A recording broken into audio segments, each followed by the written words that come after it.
일반 시중은에서 신탁을 통하면 얼마가 대출되는 거예요? 일반 은행에서는 나오는 금액이 제 개인 신용까지 이제 해서 한 4억 정도 네, 밖에 안 나오고 신탁은 대출 받았습니다.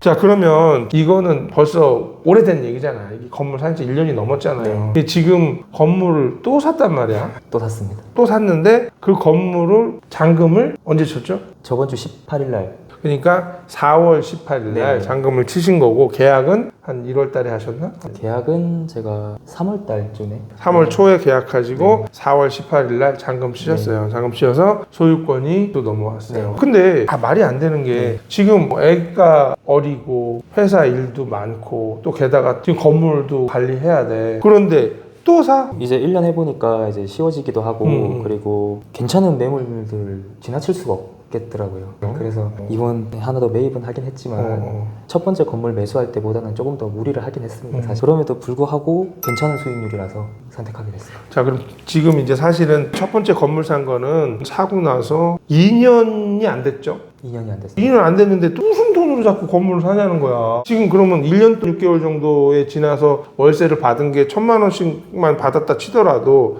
한 2억 월세 받았으면 많이 받았겠다, 그죠? 2억밖에 안 받았는데 이자도 내고 했을 거란 말이야. 그러면 실질적으로 많이 모아야 한 1억 5천 모았을 텐데 어떻게 건물을 또 사냐고. 그럼 요번에 거꾸로 질문할게요. 요번엔 실투 얼마 주고 샀어요? 2억 한 7천 정도. 2억 7천. 그럼 2억 7천은 어디서 났어요? 우리 와이프가 굉장히 노후 준비를 잘 해놨더라고요. 아, 그러면 첫 건물 살 때 얘기 안 했던 뭔가의 금액이 나온 거야, 지금? 연금이 많더라고요. 우리 와이프가 이제 20살 때부터 4대 보험에 이제 가입되어 있는 직장을 생활을 하다 보니까 이제 그때부터 차곡차곡 연금을 들었더라고요. 근데 첫째를 연금이 낳기 좀 전까지. 나오는 게 아니잖아요. 근데 그 연금이 다 만기가 되다 보니까 그거를 가만 놔두기가 너무 아까워서 깨버렸어요. 깨버렸습니다. 자, 그러면 두 번째 건물을 1년 6개월 만에 건물을 샀는데 2억 7천만 원 주고 샀다. 그래서 지금 등기를 쳤다. 그러면 이 건물은 몇 년식일까? 2023년식입니다. 그럼 그냥 따끈따끈한 건물이네. 따끈따끈한 건물. 신축 건물을 근데 이걸 2억 7천에 살 수가 있는 구성을 한번 얘기해 주세요. 이게 다중주택인데 원룸이 14개 들어가 있고 상가 하나 있습니다. 상가 하나 있으면 총 15개가 있는 이게 다중주택이죠. 어디에 샀어요? 마찬가지로 평택. 아, 평택에 사셨어요? 평택에 다중 많지 않은데 어떻게 잘 사셨어? 자, 그러면 여기에서 나오는 월세는 얼마 됩니까? 여기서 나오는 월세는 850만 원 정도. 자, 그럼 850만 원인데 요즘 대출 잘 안 되는데 뭘로 2억 7천으로 이 신축을 샀을까? 궁금한데? 어떻게 샀어요? 건물이 너무 좋은 건물인데 요즘은 대출을 방빼기를 하잖아요. 그래서 해주는 데가 전혀 없다 보니까 신탁까지 갔습니다. 아, 신탁? 네. 신탁을 통해서 건물을 사셨다는 얘기죠? 그래서 일반 시중은에서 신탁을 통하면 얼마가 대출되는 거예요? 일반 은행에서는 나오는 금액이 제 개인 신용까지 이제 해서 한 4억 정도 네, 밖에 안 나오고 신탁은 9억 5천 대출 받았습니다. 그럼 이게 총 매매가는 얼마인데요? 총 매매가는 13억 9천만 원. 13억 9천. 유튜브 구독자 중에 신탁을 되게 궁금해해요. 그런데 제가 영상에서도 신탁 뭐 좋지 않은 거니 하지 마세요. 뭐 이런 식으로 말씀을 많이 드렸는데 우리 수강생이 신탁을 해서 4억밖에 대출이 안 나오는 건물을 9억 5천까지 업해서 그러니까 방빼기 공제가 없는 상태로 해서 신탁을 받아서 건물 투자를 2억 7천에 했다. 그것도 신축인 2013년도 6월식 건물 방 14개 상가 하나 이런 거를 샀다는 거예요. 그러면 궁금해 하시니까 신탁이 과연 뭐냐 그거에 대해서 한번 이야기해 보자고요. 그러면 신탁이라는 거는 뭡니까? 단순히 큰 틀에서 보면 저의 건물을 신탁사에다가 명의를 맡겨놓고 그만큼의 돈을 빌려오는 방식이죠. 그렇죠. 그러니까 결국은 명의 신탁을 줄여서 신탁이라고 부르는 거잖아요. 그러니까 명의를 신탁회사한테 담보 잡히는 거야. 내 건물을 맡기는 거예요, 신탁사에다가. 그래서 내가 어느 정도 상환을 하면 다시 찾아올 수 있는 거잖아, 신탁회사에서. 그러면 그거를 우리는 이제 전문 용어로 신탁을 벗긴다라고 하거든요. 그러면 여기서 이제 신탁을 벗기려면 어느 정도까지 필요한 거예요? 신탁을 해소시키려면 지금 제가 투자한 금액만큼은 한 2배를 더 넣어야 되지 않을까. 그러니까 4억 5천 정도를 내야 신탁이 벗겨지는 거잖아요. 그러면 지금 이미 우리 재훈 씨가 사신 건물에는 등기 권리증에 신탁이 써 있겠네? 네, 써 있겠네?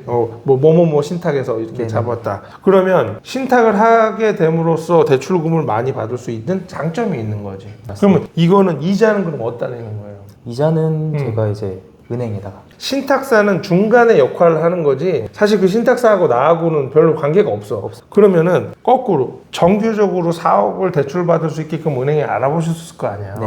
그러면 그때 사업 대출받으려고 할 때 금리와 신탁으로 9억 5천 원 대출받았을 때 금리가 같을 수는 없을 거 아니야. 네. 뭐 얼마나 정도가 차이가 본인이 실제 겪은 걸로 말씀해 주세요.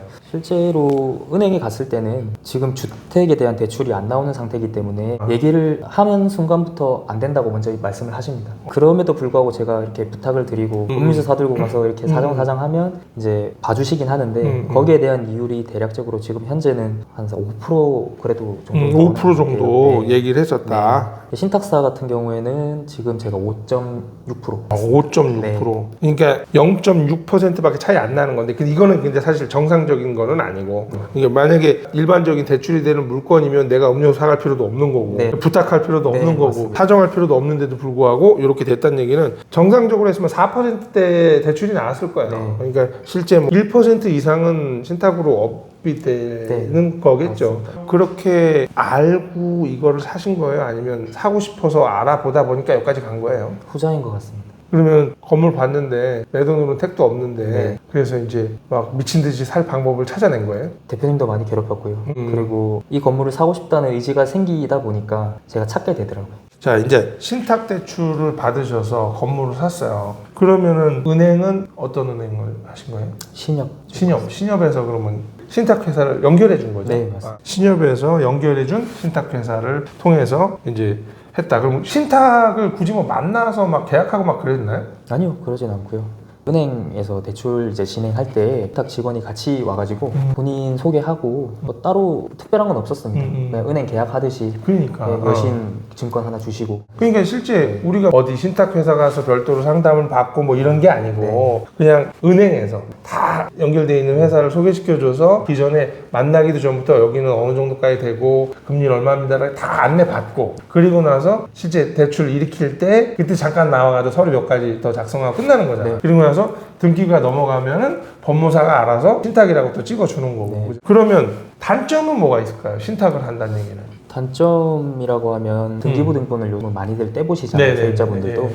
그렇게 되면 집주인이 아니라 다른 법인이시네요. 이렇게 하는 경우도 있다 보니까 근데 그럴 때도 마찬가지로 따로 저희가 신탁에 허가는 필요 없습니다. 그냥 계약을 하고 신탁에다가 내가 계약했다는 자료만 보내주면 그러면 끝납니다. 그럼 월세 계약을 해서 보증금은 누가 받아요? 보증금은 일단 제가 받습니다. 맞죠? 네. 그리고 1단 받고 2단으로는 줘요? 신탁에다가 줘야 됩니다.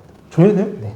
왜? 신탁에 처음 그 계약할 때 그 보증금에 대한 거는 신탁사에 이제 대출금을 갚는 것처럼 그런 식으로 이제 상환한다라고 돼 있더라고요. 상환한다. 제가 신탁이라는 영상을 만들고 싶은데 사실 못 만들었던 거는 제가 실제 신탁을 안 하거든요. 하지 말라고 하고 또 근데 신탁을 안 하다 보니까 하지도 않는 사람이 신탁은 이런 겁니다. 이런 하면 꼭 어디서 그냥 뭐 주소 들어갖고 얘기하는 것 같아서 그 영상을 계속 못 만들었었는데 오늘 다행히 우리 소강생분이 건물사서 신탁하셨다니까 여쭤보는 거예요. 그래서 그러면 신탁을 함으로 인해서 금리가 올라가는 건 사실이고 단점으로 치자면 등기부 등본에 신탁이 소유권을 갖고 있는 것처럼 이렇게 써 있잖아. 네. 그러니까 소유권은 나한테 있어. 근데 그 밑에 신탁이 하나 더 들어있으니까 세입자가 보기에는 좀 그렇지 않나? 뭐 이런 식으로 느껴지는 거잖아. 그럼 그럴 경우에 우리 그 구독자분들한테 설명을 한번 해주세요. 어디까지가 우리가 해야 될 행위인지. 부동산에서 임차인 분들을 데려오셔가지고 방을 보여주고 계약을 하잖아요. 네네. 근데 계약할 때는 수탁자는 이제 신탁이더라도 그 임대차 계약서에 그 임대인은 제 이름이 들어갑니다.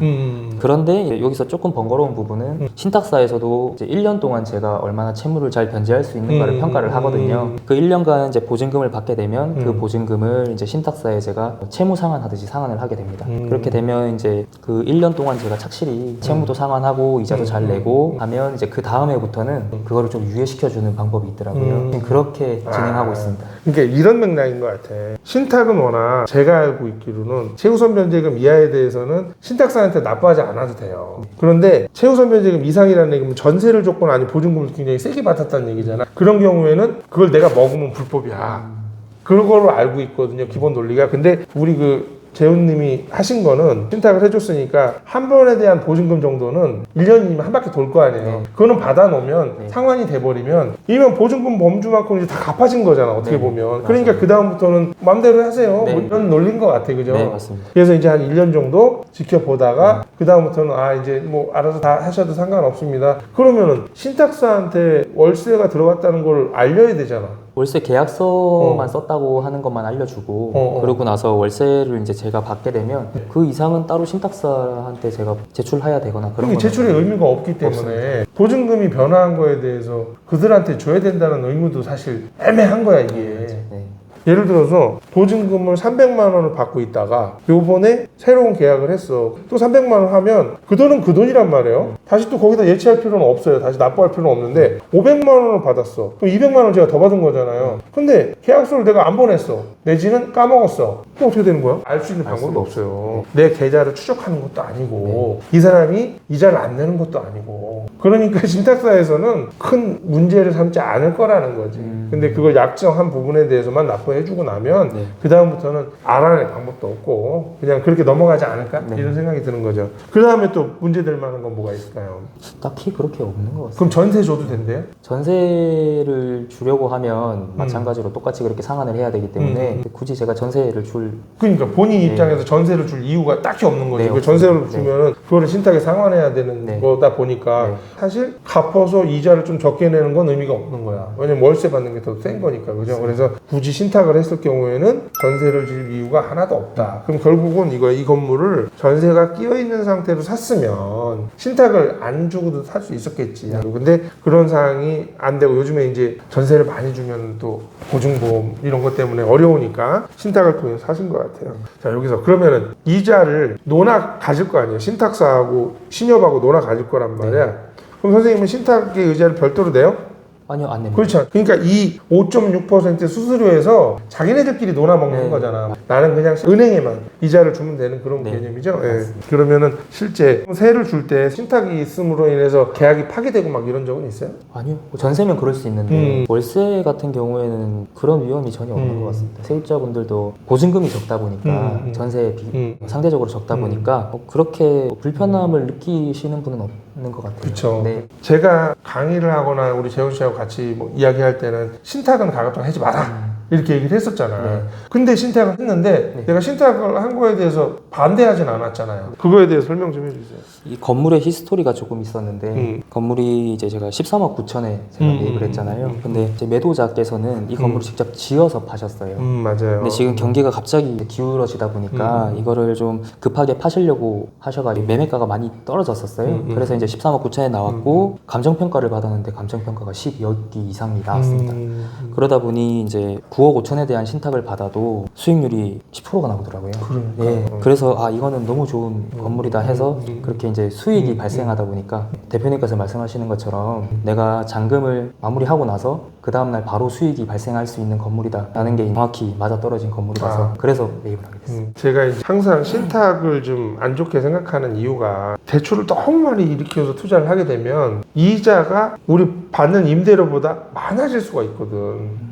그럴 수 있잖아요. 지금 그러면 실질적으로 이 건물을 사서 얼마 정도가 남아요?